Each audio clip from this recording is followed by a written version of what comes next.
3 दिन से एक अननोन नंबर से उससे मुसलसल कॉल्स आ रही थी। ऐसा नहीं था कि वो कोई एहतियात पसंद लड़की थी। अननोन नंबर पे बातें करना उसका पुराना मशगला था। मगर अभी उसका एक नया दोस्त बना था, तो वो कैसे किसी अनजान के साथ रवाबत बढ़ा लेती।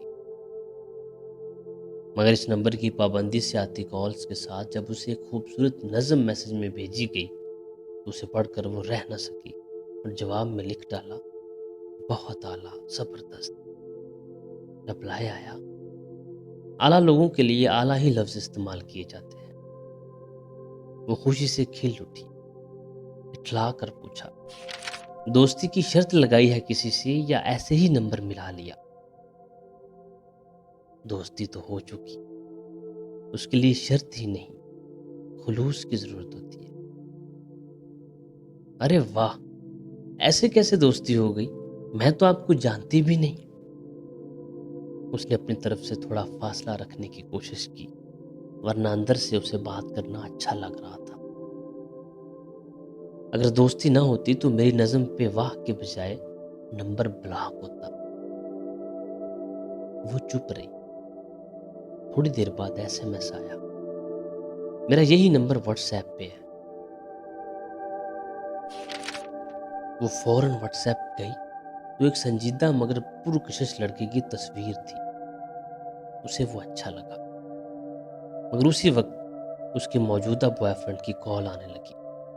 उसने रिसीव करके कहा, शोना थोड़ा बिजी हूँ, थोड़ी देर में बात करती हूँ। अगला व्हाट्सएप उस अनजान को किया, ये तस्वीर आपकी है? जी। आगे से बस इतना ही जवाब आया। वो सोच में पड़ गई कि अगली क्या बात करे कि अनजान का व्हाट्सएप आया। उबाद नाम है मेरा। उसने जवाब दिया, हुबा। खैर ये तो आपका नाम नहीं है, पर मान लेते हैं। वो हैरान हुई कि उसे कैसे पता चला। थोड़ी परेशान भी हुई कि कोई जानने वाला तो नहीं। मैं कैसे यकीन कर लूं कि ये नाम, ये तस्वीर आपकी अपनी है? यकीन तो आप कर चुकी हैं, जभी तो मुझे ब्लॉक नहीं किया। उसने फिर एतमाद से जवाब दिया। उस पूरी रात उसने उबाद से बातें की और सुबह तक अपनी तस्वीर बमाए असली नाम जो सबा था वो उसे भेज चुकी थी। इतनी जल्दी वो किसी लड़के को नंबर नहीं देती थी, मगर उबाद में कुछ था कि दिल यकीन करने को चाहता था। एक हफ्ता इसी तरह व्हाट्सएप पे बात करते करते उनकी कॉल पे बात शुरू हो गई, लेकिन हमेशा कॉल उबाद करता, क्योंकि जब वो मिलाती नंबर नॉट रिस्पॉन्डिंग जाता। जब भी ये बात उसने उबाद को कही, वो कुछ न कुछ कहकर टाल जाता। पिछले बॉयफ्रेंड को वो ब्लॉक कर चुकी थी। उसे लगता था शायद उससे अब किसी की जरूरत ना रहे। उबाद में कुछ खास था। एक दिन सबा ने बहुत बेताबी से उबाद से मिलने की ख्वाहिश की। उबाद कुछ देर खामोश रहा, फिर उसने उसे एक जगह बताई कि वहां मगरिब के बाद पहुंच जाए। सबा को अंदाजा हुआ कि जगह कुछ दूर थी और शायद कोई पार्क हो, मगर मगरिब के वक्त कौन सा पार्क खुलता है? शायद वो उसे रश में बुलाकर बदनाम ना करना चाहता हो। अगले दिन वो अपनी फ्रेंड का बहाना करके घर से निकली और ऑटो वाले को पता समझाया तो वो चौंका। बीबी वहां तो पुराना कब्रिस्तान है, आप इस वक्त कब्रिस्तान जाएंगी? अरे चाचा, आपसे जो कह रही हूँ वो करें। ऑटो वाले ने उसे किसी कब्रिस्तान के पास उतार दिया। इंतहाई सुनसान जगह पे एक पुराना सा कब्रिस्तान था। वो जगह देखकर डर गई,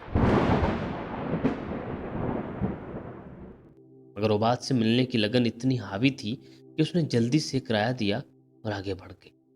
मगर कब्रिस्तान में जाने की उसकी हिम्मत ना हुई।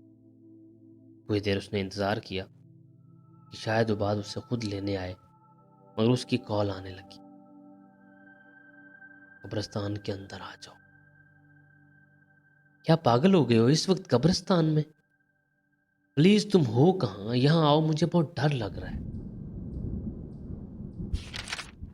वो अब शदीद खौफ में मुब्तला हो चुकी थी। मैं कह रहा हूं ना, कुछ नहीं होगा, अंदर आओ।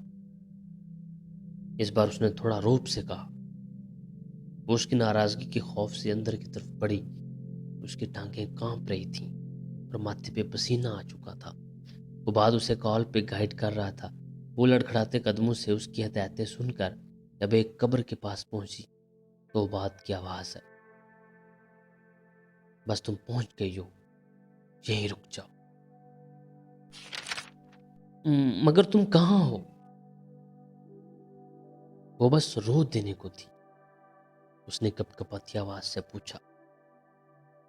तुम्हारे सामने जो कब्र है, मैं वहीं हूं।